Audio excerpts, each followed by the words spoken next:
Hello students, I am DJ Kumar Singh again in front of you. Today's our topic is redox reaction part 2. In the previous video, I explained that oxidation and reduction.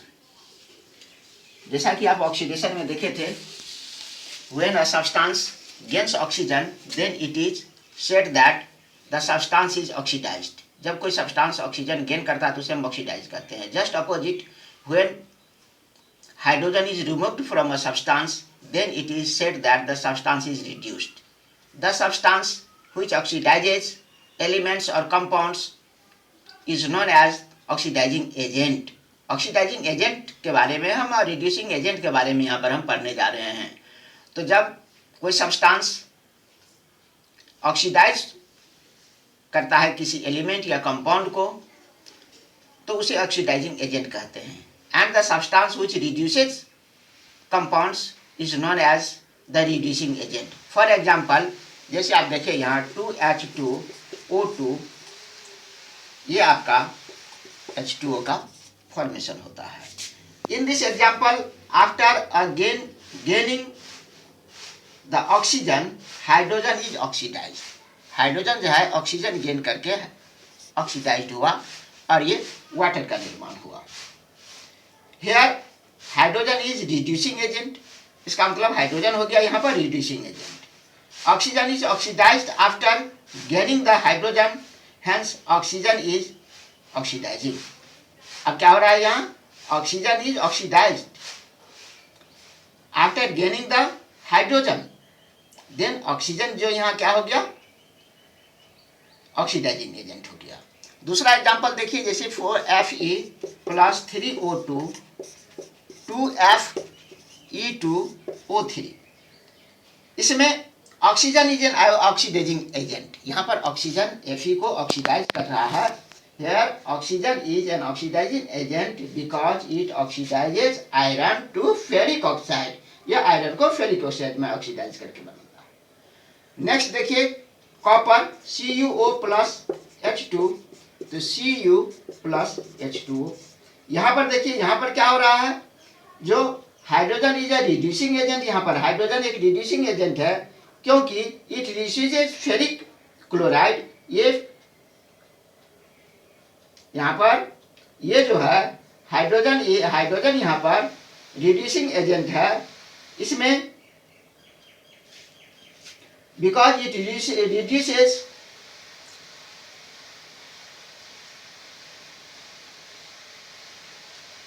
Oxygen, यहाँ पर oxygen जो है reduce हो रहा है और oxygen remove हो रहा है, तब ये कॉपर का फॉर्मेशन हो गया. तो यहाँ पर जो रिड्यूसिंग एजेंट हो गया. दूसरा देखिए, SnCl2 plus FeCl3 SnCl4 plus 2FeCl2. यहाँ पर जो है stannous chloride is reducing agent. Stannous chloride reducing agent है. It reduces ferric chloride to ferrous chloride. या फेरिक क्लोराइड को रिड्यूस करके फेरस क्लोराइड बनाता है. कौन चीज? स्टेनस. स्टेनस यहाँ से यह रिड्यूस होता है. Stannous chloride is a reducing agent. Stannous chloride ये रिड्यूसिंग एजेंट है. ये फेरिक क्लोराइड को रिड्यूस करके फेरस क्लोराइड बना देता है. अर्थात इस तरह से जो सब्सटेंस किसी को ऑक्सीडाइज करता है वह ऑक्सीडाइजिंग एजेंट कहलाता है. जो रिड्यूस करता है वह रिड्यूसिंग एजेंट कहता है. फिर से एक बार हम रिपीट कर रहे हैं. When a substance gains oxygen, then it is said that the substance is oxidized. Just opposite, when hydrogen is removed from a substance, then it is said that the substance is reduced. The substance which oxidizes elements or compound is known as an oxidizing agent, and the substance which reduces compound is known as reducing agent. जैसा कि आपने यहाँ पर देखा, यहाँ पर क्या हो रहा है? इस एग्जाम्पल में after gaining the oxygen, oxygen gain करने के बाद हाइड्रोजन ऑक्सीडाइज्ड होता है और हाइड्रोजन इज रिड्यूसिंग एजेंट यहाँ हो गया.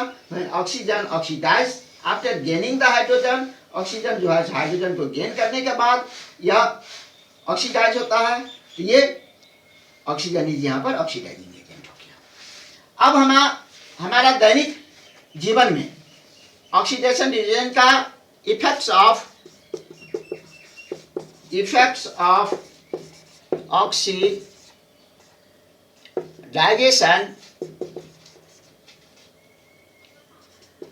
Reduction in daily life. सबसे पहले हमारा देखिए डाइजेशन ऑफ फूड होता है, डाइजेशन ऑफ फूड। ये फूड के डाइजेशन में हम जैसा कि देखते हैं कि हम जो फूड लेते हैं वह लास्ट में स्मॉल इंटेस्टाइन में जाकर के, जैसा कि बायोलॉजिकल प्रोसेस में वहाँ पर जो केमिकल रिएक्शन हमारे चलता है स्टोमैक में, स्मॉल इंटेस्टाइन में, डिफरेंट टाइप के रिएक्शन के बाद वो ग्लूकोज में कन्वर्ट हो जाता है C6H12O6। और जब रेस्पिरेशन सिस्टम में हम, और ये ग्लूकोज हमारा ब्लड में मिल जाता है, और जब हम रेस्पिरेशन सिस्टम में ऑक्सीजन लेते हैं तो ब्लड में दो चीज हो जाता है, ये ग्लूकोज और ऑक्सीजन। ये ग्लूकोज और ऑक्सीजन दोनों हमारे सेल के माइटोकॉन्ड्रिया में पहुंचते हैं, और यहाँ पर ऑक्सीजन ये ग्लूकोज को ऑक्सीडाइज करता है, और यहाँ पर कार्बन डाइऑक्साइड प्लस वाटर और प्लस ये आपका एनर्जी का फॉर्मेशन होता है। यह ऑक्सीडाइजेशन रिएक्शन का एक बहुत ही इंपॉर्टेंट एग्जाम्पल है। हमारे फूड में मेनली कार्बोहाइड्रेट रहता है। डाइजेशन प्रोसेस में यह स्टार्च रेस्पिरेशन में लिए गए ऑक्सीजन द्वारा ऑक्सीडाइज होकर CO2 एवं एनर्जी में कन्वर्ट हो जाता है। उसके बाद दूसरा चीज होता है रेंसिडिटी ऑफ फूड। जैसे आपका स्मेल करने लगता है बासी food, stale food, rancidity of food. जैसे फ्रेश फूड जो है oxidising fats and oils smells taste pleasant. जैसे हम लोग फ्रेश फूड जो होता है उसमें जो फैट्स और ऑयल्स होता है वो अच्छा सुगंध देता है, प्लीजेंट सुगंध होता है। When they are exposed in air for long, जब उसे एक्सपोज्ड एयर में रह जाता है वह बहुत देर तक खुला, they oxidize to get oxygen from air, it smells taste unpleasant and said that the food has become rancid. तब हम उसे कहते हैं रेंसिड हो गया। जब वही हमारा फैटी तेल वाला, घी वाला, ये सब चीजें अगर ज्यादा देर तक हवा में, एयर में हमारा खुला रह जाता है तो वह ऑक्सीजन के साथ रिएक्शन करके ऑक्सीडाइज हो जाता है वह, और तब वह उसका फॉल स्मेल आ जाता है। हम उसको कहते हैं कि जो फूड जो है रेंसिड हो गया। अब इसका हम रेंसिड का इसको प्रिवेंशन भी कर सकते हैं। जैसे अब चूंकि यह फैटी सब्सटेंस में साइट्रिक एसिड या लेथिसिन, जिसे एंटीऑक्सीडेंट कहते हैं, मिला देने पर ऑक्सीडाइजेशन रुक जाता है और फूड लंबे समय तक सुरक्षित रहता है। दूसरा, हम ऑक्सीजन से संपर्क होने से बचाने के लिए रेफ्रिजरेटर में भी हम चीज़ों को रख सकते हैं। वहाँ पर टेम्परेचर कूल डाउन रहता है, वहाँ पर ऑक्सीडाइजेशन नहीं होती। Keeping food in airtight container, या कोई एयरटाइट वाला कंटेनर में हम अगर फूड को रख देते हैं तो वह भी ऑक्सीडाइजेशन, एयर के ऑक्सीजन से संपर्क नहीं होता है, ऑक्सीडाइज नहीं होता है, वह फॉल स्मेल उसमें नहीं आता है। Chips sold in the market, आपने देखा होगा जो बाजार में चिप्स सब पैकेट में बनाया जाता है, तो वह पैकेट में नाइट्रोजन गैस रखा जाता है ताकि वह ऑक्सीडेशन से उसे बचाए। नाइट्रोजन एक तरह का इनर्ट गैस है, कंप्लीट ये इनर्ट गैस में नहीं है, लेकिन ये लगभग इनर्ट की तरह ही बिहेव करता है। दूसरा चीज देखते हैं आप, कोरोशन। कोरोशन नेचर में होने वाली एक ऑक्सीडेशन रिडक्शन प्रोसेस है, जैसा कि लोहे में जंग लगना। इसके बारे में हम मेटल चैप्टर में विस्तार से पढ़ेंगे कोरोशन के बारे में। कम्बसन, कम्बसन जो है the reaction in which a substance combines with oxygen to produce heat and light is called combustion. कोई भी चीज को आप जलता हुआ देखते हैं, जैसे तेल का जलना, जलावन का जलना, या व्हीकल में पेट्रोल डीजल डालने पर इंजन का चलना, ये सभी में कम्बसन होता है। हमारा LPG गैस जो है गैस स्टोव में, उसमें भी कम्बसन होती है। तो इसमें ऑक्सीजन के साथ रिएक्शन करने के बाद ही वह जलता है, कम्बसन होता है। तो combustion with oxygen to produce heat and light is called combustion.